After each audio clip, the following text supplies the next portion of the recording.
Obrigado por sintonizar a Canção Nova. O nosso programa de hoje está tratando deste tema quente, que é a reforma da Previdência. Nós já voltamos agora para o segundo bloco. Terminamos com uma explanação aqui do Luciano e depois a professora Diana queria fazer um contraponto também. Antes ainda dos senhores, eu tenho aqui um texto belíssimo, muito bem escrito e que pode servir também para os senhores aqui refletirem conosco sobre o que é abordado. É de Mauri Viana Pereira, presidente da Federação Nacional dos Trabalhadores Seletistas nas Cooperativas do Brasil.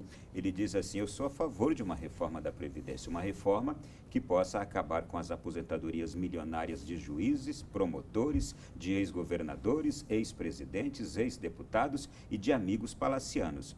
Também que possa impedir que governos entreguistas ao interesse nacional permita desvincular este recurso previdenciário e possa pagar juros de dívidas externas e internas para banqueiros nacionais e internacionais. Aqui está uma das questões mais questionáveis nessa reforma, nessa proposta de reforma. Professora Diana, por favor, fique à vontade. Não, essa discussão já existe há algum tempo, né? De fato, nós gastamos, a maior parte das nossas despesas estão relacionadas com o pagamento de juros da dívida. Então, ela supera até os gastos que a gente tem em previdência.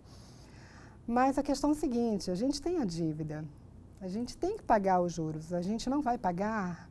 Como é que fica o mercado se você se recusa a pagar? Você vai decretar uma moratória?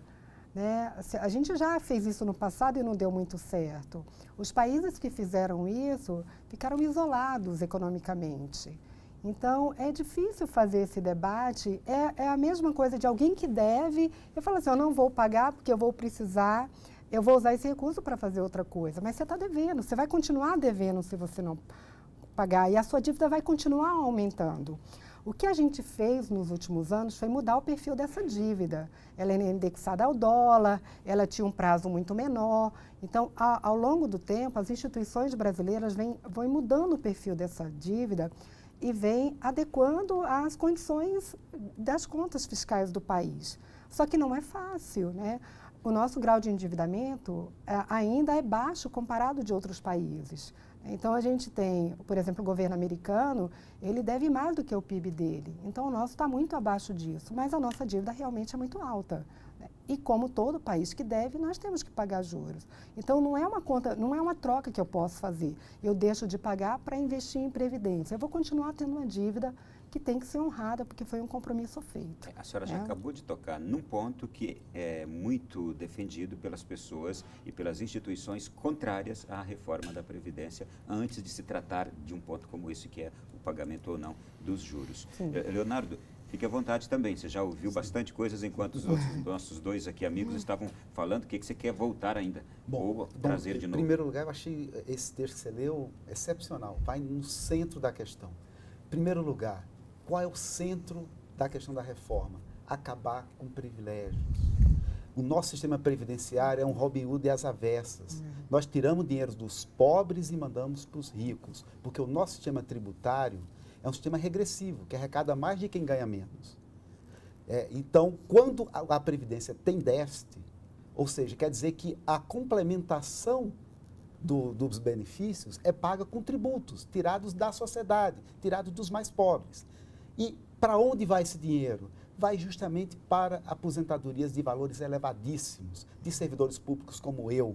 Eu tenho vergonha, como já disse anteriormente, de um sistema como esse. Eu acho que quem tem servidor público que tem um pingo de vergonha na cara, deveria ser a favor da reforma, a favor de termos regras iguais para todos. Nós não somos uma raça superior que merece ter privilégios em detrimento de toda a sociedade. O grande mérito para mim da reforma é que ela acaba com esses privilégios que nós servidores públicos temos, que os deputados têm, juízes têm regras similares aos servidores públicos. Então, a aposentadoria, eu me aposentasse pelas regras de hoje, eu me aposentar com R$33 mil. Isso é um absurdo. E eu me aposentar com um valor que é 34 vezes aproximadamente o que 63% das pessoas recebem na aposentadoria. Isso é um absurdo, isso não é justo. Então, quem defende um país mais igualitário, mais justo, deve ser favorável à reforma. A reforma vem para acabar esses privilégios e não atacar as pessoas mais pobres. Quanto à questão da dívida... Eu só quero fazer uma menção aqui. Às vezes, quando você está falando, me parece que o seu pensamento deveria ser defendido pelo Luciano. Parece que o Luciano, que é contrário à reforma, que deveria estar defendendo isso. A maioria dos meus colegas, a grande parte dos meus colegas defende a posição dele e é quem elaboraram todo esse material que ele traz aqui, principalmente auditores fiscais, promotores, juízes, membros do sindicato, né, dos servidores do Congresso, da qual eu faço parte. Então, esses servidores que ganham salários altíssimos, como eu, é quem defendem esses privilégios que estão no nosso sistema previdenciário e que a reforma pretende acabar. Só reforçando em relação à questão da dívida, que acho que a Diana falou muito bem, só dizer o seguinte, não é o devedor que escolhe a taxa de juros. Vamos fazer uma analogia com a família. Quando você está endividado, se você tem capacidade de pagar, você vai pegar um empréstimo mais barato, você vai pegar ali um empréstimo consignado, que o juro é baixinho. Quando você não tem mais limite no empréstimo consignado, você vai para aquele crédito direto, que já é um juro mais alto. Você perdeu aquele limite, você vai para o cheque especial ou para o cartão de crédito, que é mais alto ainda. É a mesma coisa. Se o Brasil gasta mais do que o que arrecada, então ele vai pagar juro cada vez mais alto. Se ele equilibra suas contas e mostra para quem vai emprestar que ele tem capacidade de pagar, ele vai conseguir pegar juros menores. É o que já está acontecendo. Ao aprovar o teto de gastos, o juro do Brasil já começou a baixar. E vai continuar baixando cada vez mais. Se a gente aprovar a reforma previdenciária, vai baixar ainda mais, o país vai pagar menos juros e ainda vai gerar mais emprego. Pois não, Luciano, pode contrapor. Veja bem, em primeiro lugar, é o devedor que fixa a taxa de juros, sim, porque é o próprio Banco Central que fixa a taxa de juros. Olha, o Brasil não é absolutamente o país pior do mundo, mas paga os juros mais altos do mundo, mais do que o Iêmen, mais do que o Sudão, mais do que qualquer país da África. E mesmo tendo baixado o juro recentemente, baixou em termos nominais, mas em termos reais, sendo que também a inflação baixou, os juros reais continuam altos. E o fato de temos que honrar nosso compromisso, devemos também à população. Porque os juros são tão altos, não tem justificativa econômica desses juros astronômicos maiores do mundo quando somos um país civilizado que não tem que pagar esse juros. Se o governo, por meio do Banco Central, baixasse os juros, o que faria o fundo de pensão? O que fariam os bancos? Tem alternativa melhor no mundo? Nenhuma. Então, né?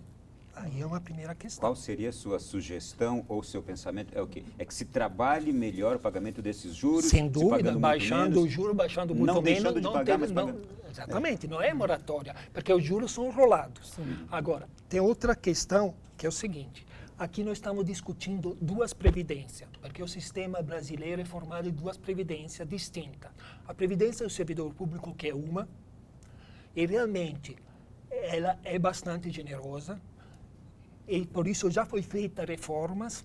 Os novos empregados a partir de 2013, fevereiro de 2013, que foi criada o Fundo de Pensão de Previdência Complementar do Servidor Público, entra e vão receber pelo regime próprio, que é dos servidores públicos de cargo efetivo concursado, apenas o teto do mesmo regime geral, que é nosso, da maioria da população, do INSS. Então, já foi feita uma reforma.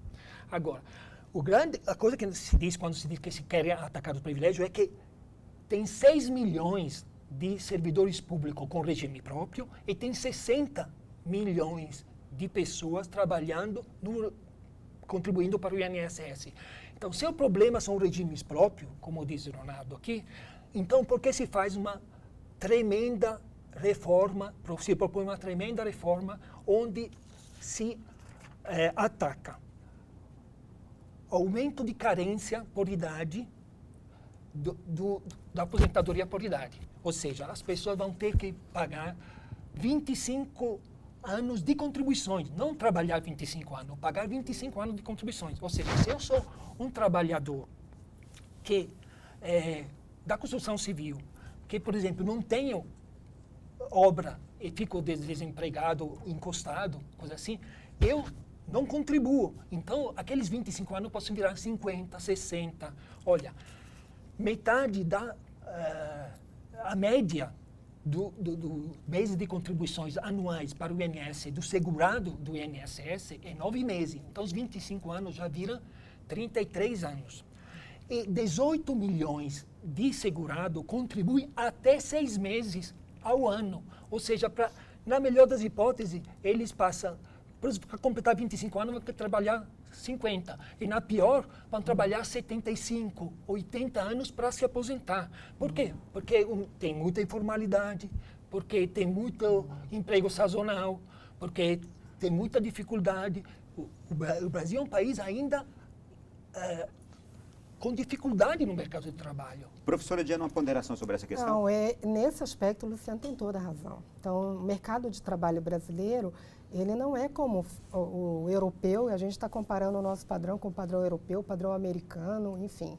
Então, nós temos uma precarização no mercado de trabalho. Então, o Ministério tem esses números. É fato que, por um trabalhador de baixa renda, num trabalho braçal, contribuir 25 anos, que é o que vai valer daqui a pouco, que a reforma daqui a 20 anos é um crescimento, né? Começa com 15 anos e daqui a 20 anos chega nos 25, nós vamos ter que aperfeiçoar o nosso mercado de trabalho.